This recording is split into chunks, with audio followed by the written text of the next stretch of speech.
I know, right? Hey Dave, how you doing today? Not bad, Nick. How are you?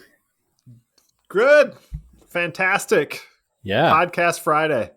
Podcast Friday. It seems like it's been a minute because we had some holidays in there Yeah, and some that's vacation right. time, but here we are back at it. Happy New Year and all that jazz. Yeah. Welcome to Yeah. the new Michigan Good. winter. 40 degrees and cloudy.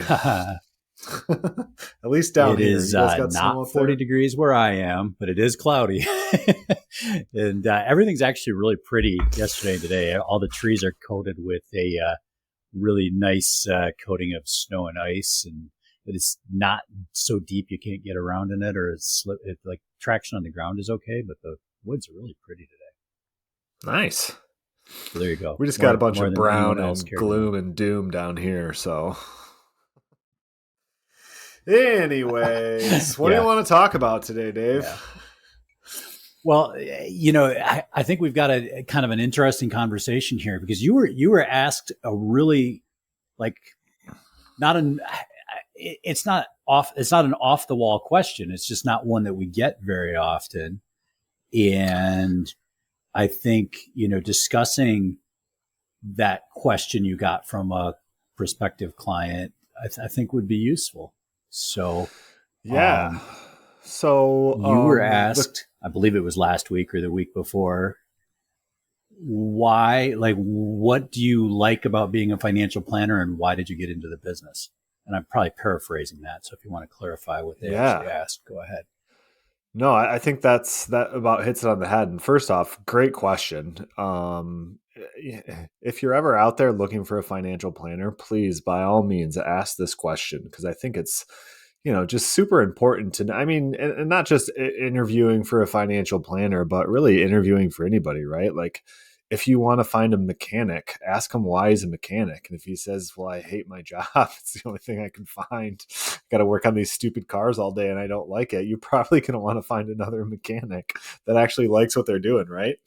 Um, so, anyways, long story short, I was asked, why do you do what you do? And I've always have like a story that I like to tell because, my story, my financial planning story really starts a long, long time ago in a little town called Spring Lake, Michigan, which is this fantastic little beach town off of Lake Michigan. And, one of the things I learned growing up there is there was this, it was kind of this great science experiment of you had all these families with just a ton of wealth. They were like, I'm talking bulldozing mansions on the lake to build bigger mansions. And so it was really interesting from the standpoint of, there was people that had immense amounts of wealth and then people that didn't have very much. And what was always interesting to me was Interesting. just the Yeah. fact that, Um, just because people had a bunch of money didn't necessarily mean that they were happier, right? These families with all this money weren't necessarily happier than families who maybe had a moderate amount of income or even a lower amount of income. And that always kind of struck me as something that was super intriguing about money in general.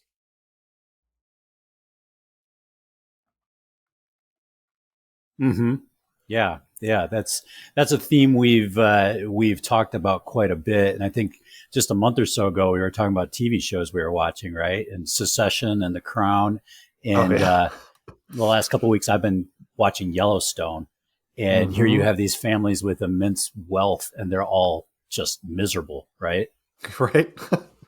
Talk about the other end of the spectrum, right? We So didn't we didn't yeah, necessarily have that in Spring Lake, but I can see where that, more money, more problems, right? Isn't that like a common saying around people sometimes?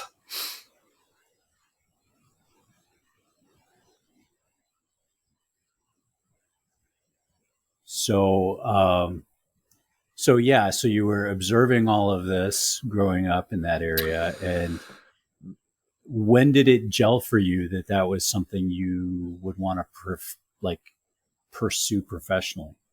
Yeah, so, I was 17 when I graduated, and all the gumption of a 17-year-old young man, I thought, well, I want to go to college because I like to party, and that's apparently all they do in college. But I suppose I have to have pick a major and have a reason for going to college. And so I was just in a counselor's office one day, and he's like, "Well, you could go up here to Northern Michigan University. You can study financial planning." And so I was like, "Well, that sounds good. Not if the worst thing happens and I hate everything, at least I'll have some base of or knowledge of how to handle finances and what to do with them." So even if I end up not Mm-hmm. liking the career or doing nothing with it, at least it won't be like an arts degree where I have no practical use for it, right? So I Right. go up to Right. Northern and I study financial management. I actually did not go the financial planning track, although I did take 3 or 4 classes in financial planning that I eventually used towards my CFP. But I went just the general financial management track because I was more interested in corporate finance and working in corporate finance. And then I also kind of fell in love with economics and dual Mm-hmm. majored in economics. Um, Graduated, did not want to become a financial planner. This would have been Michigan in 2005. And so, the US went into this huge recession in 2008. In 2005, Michigan was already pretty much in it. And so, there wasn't a whole lot of corporate finance Mm-hmm. jobs out there. And so I ended up, kind of getting pigeonholed, if you will, into doing a financial planning. And I actually got recruited to open an office in Grand Rapids to be a financial planner. I knew I wanted to stay in Michigan. My wife and I had a daughter at the time, so we weren't looking to move or, try something different. We wanted to be in Michigan. It was one of the only jobs that were hiring. And so I did that. I actually got recruited. Ended up moving to Lansing because I was recruited to open the Grand Rapids office that never opened. Ended up coming to Lansing and starting my financial planning career there. um, I always joke around, I grew up on Lake Michigan. I went to school on Lake Superior, and now I live in Lansing, and I have beautiful Lake Lansing to look forward to. So I constantly asking myself how I ended up here after Yeah. enjoying those Great Lakes for so long. But I digress. So I went into financial planning, really did not like my job or career, bounced around, did a little bit of work for one of the banks, spent 7 years in a credit union. And about halfway through that time, I realized, that I did not like my job. And I really attributed a lot of it to the fact that I didn't have this belief that money was the most important thing. And spent the first half of my career convincing people that they should, change their investments around to make more money. But there was no purpose Right. behind that, right? And so I started listening to, I actually went to a conference, Yeah. saw Yeah. Simon No Sinek's connection. TED Talk, his Start With Why TED Talk about, you have to tell people why you do what you do. It's not about what you do or how you do it. It's about why. And I thought, Mm. well, telling people that I didn't have any better options is probably a pretty crappy way to go about like building confidence in people. Like this is my default job that I don't really like. And then one of the other videos that they played was a guy by the name of Mitch Anthony. And Mitch has done a lot of work around financial life planning. And actually, I think that we did a book. I think we did his retirement book, actually, the new retirement mentality. Wasn't that one of our podcasts, Dave? We did. Yep. Yeah. Yep. Okay. I haven't Yes, we lost did. my We did a book I review haven't of that lost my mind. last spring. So we've talked a little bit about Mitch's stuff. He does a lot in the We've done a retirement lot of space. podcasts. Work. Yeah, Yes, we have over 100. And so that's he right. just kind of, came out and said, you really need to, money isn't about financial planning isn't about making money. It's not about your return on investment. It's about your return on life. It's not about how much money you make. It's about what you do with that money. Money is more of a tool, a means to an end, if you will. And it just dawned on me that, I've been trying to get people to make more money for no reason other than to make more money. And I really needed to change the conversation around what are we going to do with this money and really have that conversation before we actually talked about what we were going to do with the money. And that really changed my perspective on financial planning. And it really allowed me to fall in love with the industry and fall in love with this career. And since then, I've studied under Mitch Anthony. I've done a lot of work with George Kinder and became a registered life planner. Done some work with Amy Mullen and her group at Money Quotient, and really kind of dug into a lot of those different conversations around why is money important to you and not necessarily just money on itself being important. And it really, I've been blessed to be able to have those opportunities, and it allows me to, work Yeah, with people every day about what's most important to them. And that's what gets me excited and gets me out of bed every day to do this job that I love.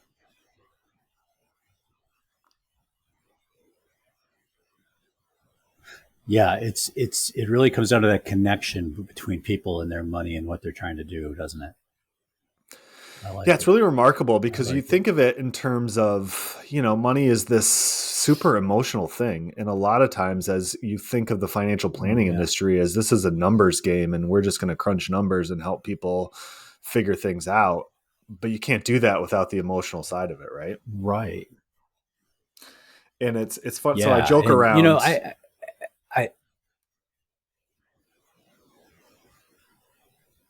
we've seen the whole industry kind of pivot in that direction in a way compared to what it was 20 years ago, where it was all about who's got the best investment returns and who knows which one's the hottest mutual fund to buy right now.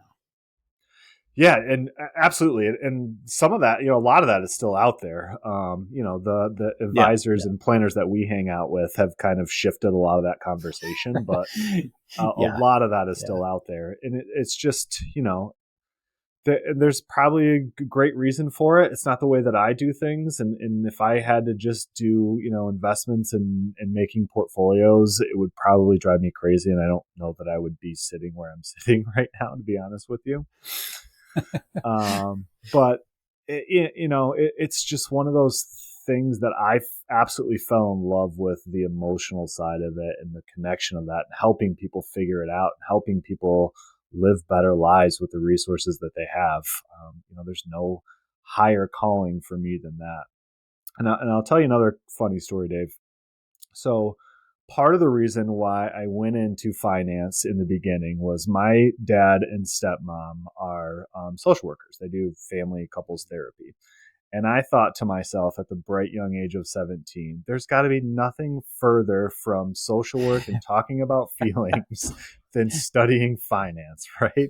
Like studying money. Wrong. And so, full circle, 10 years later, I'm like, this is, I love it, but it's somewhat financial therapy to some degree. Some people would call it that, where we're talking about the emotions of it. We're talking about, how to make changes and do things in your life. And it's like, I've been sucked back into the family business just with the finance tilt to it. So I always kind of laugh at that and laugh about that. You keep trying to get out and they keep pulling you back in. That's right.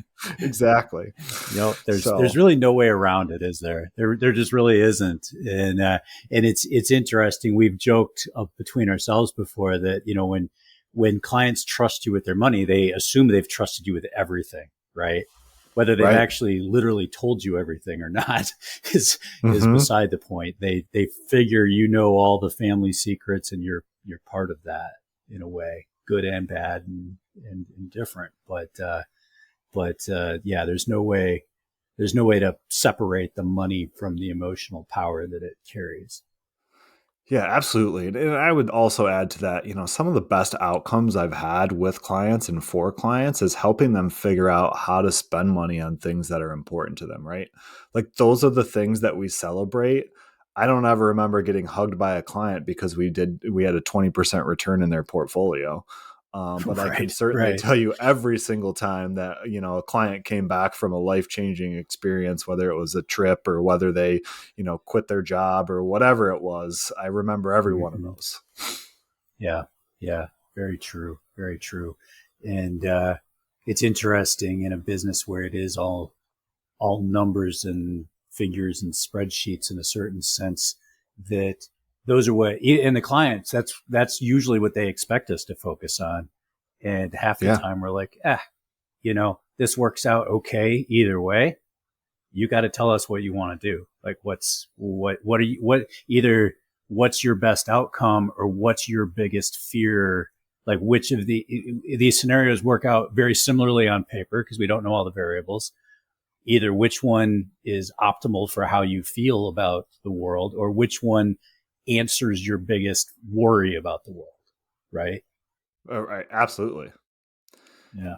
Yeah. I always tell So, people it's all about, when you're making financial decisions, it's not about the money side of it. It's what's going to get you closer to your ultimate goal. And usually that's yeah. not like I know what the money answer is, but you're not going to like it, Mm-hmm. right? Right. You don't want to live Right. in a cardboard box under the overpass and save every last penny and never spend a Yeah. dime. Yeah. Yeah. For sure. For sure. So, where do you go from here? Great question. You weren't ready for I that. hope to continue. I hope to continue financial planning and doing this for the next, 15, 20 years. So Yeah. I was lucky enough to Yeah. be able to go out and get my registered life planning designation back in Yeah. beginning of 2021, end of 2020, and have been working with George Kinder and the Kinder Institute and doing some training and things like that. And so, sky's really Fantastic the program. limit, but I'm Yeah. blessed to be able to get up excited about what I do every day and to continue to help people, live their best lives. I could never ask for anything more than that. Great. Well, I wonder That's if probably a your lot more prospective of, client was. Yeah. Did you give that detailed an answer when they asked? I think that's great. I did not. However, well, it was an email, so I paraphrased a lot of that, but I Oh, assume that I probably gave her a lot more than what she was looking yeah. for. It's funny because I trained, and part of the Kinder Institute and life plan is learning how to be a great listener, and that a lot of times means Mm-hmm. not talking. And so occasionally somebody will catch me with a question like that, and I'll rant for 20 minutes on Mm-hmm. on I have the myself. same So problem. it's buried deep in there, and Yeah. occasionally it will pop out. So, but it's a great question. I think more people should ask that question, not only of people they're trying to work with, but also of themselves, right? Like, why are you Oh, in this yeah. career right now, and Oh, and is this really what makes you happy? yeah. Well, and back to the emotional connection with money, you know, we're asking people what their goals are and what they want to do, and a lot of times they've not really considered them. And you've mentioned the kinder training, and we haven't really delved into that too much, but that's really what that training is about: is helping people get to the heart of what really matters and what they're trying to do. Yeah, absolutely. It's so So, important, and it all kind we of don't comes full circle there. Yeah, we don't give ourselves enough space for it. And, we don't have those internal conversations or even external conversations. So it's super important. And, it's timely right now because a lot of people are thinking about, New Year's resolutions. What do I want to change? And it's a lot of, what goes into the beginning parts of financial planning, right? Mm-hmm. Well, Dave, this has been a blast, my friend. We went Yes. a whole Yep. podcast, Yep. and you And basically had to listen to me rant the whole entire time. So I yeah. like this episode. Yeah, well, it was good and informative, and we'll get this up. So next time someone asks you that question, you can just say, "Oh, here I talked about it for 20 minutes," and we'll Yeah, send them a link. here's my podcast. You can listen to it, and then they'll All never call right, back again. right? Yeah, yeah. We'll see how that goes. All right. Well, thank you, my Always a friend. It's pleasure. been Thanks, good. Dave.